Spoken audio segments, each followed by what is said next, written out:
Let's factor a quadratic where one of the coefficients is negative. So for example, x squared minus 5x plus 6, we got a negative coefficient in the x term.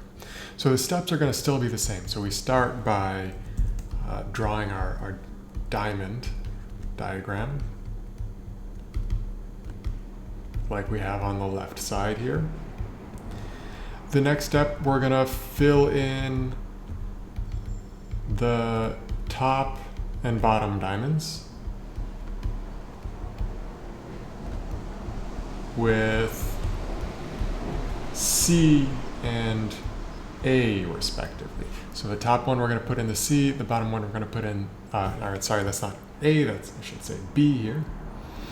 And so what are A, B, and C in this example? So the x squared here, the coefficient is 1. The linear term, the coefficient is -5, and that negative sign is really important. That's part of the coefficient. And then the last coefficient, the constant term, is +6, so C equals 6. So in the top we're going to put our 6, in the bottom we're going to put -5. And remember, when we're filling out this diagram, the top box is going to be the product of the middle diamonds, and the bottom box is going to be the sum. So we're looking for two numbers that multiply out to 6 and add up to -5.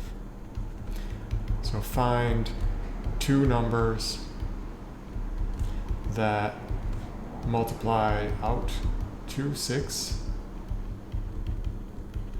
and at the same time add up to -5, or B here.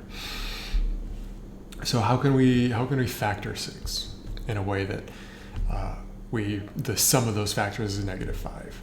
So here's where it gets a little different from what we've seen before. So one way to do this, I mean, this 5, that looks like 2 plus 3, right? And 6 is 2 times 3.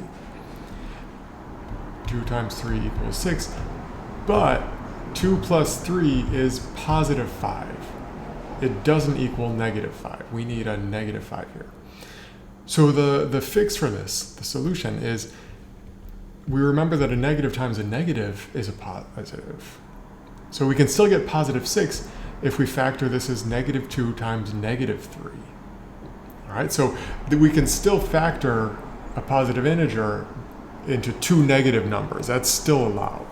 So -2 times -3 equals +6, and -2 plus -3 equals -5. So that checks out. So what we're looking for here, -2 in the left and -3 in the right. Or you could switch the order, it doesn't really matter. And then the last step, we're going to factor. So x plus blank times x plus blank. So in the first blank we're going to put -2, and in the second blank we're going to write -3.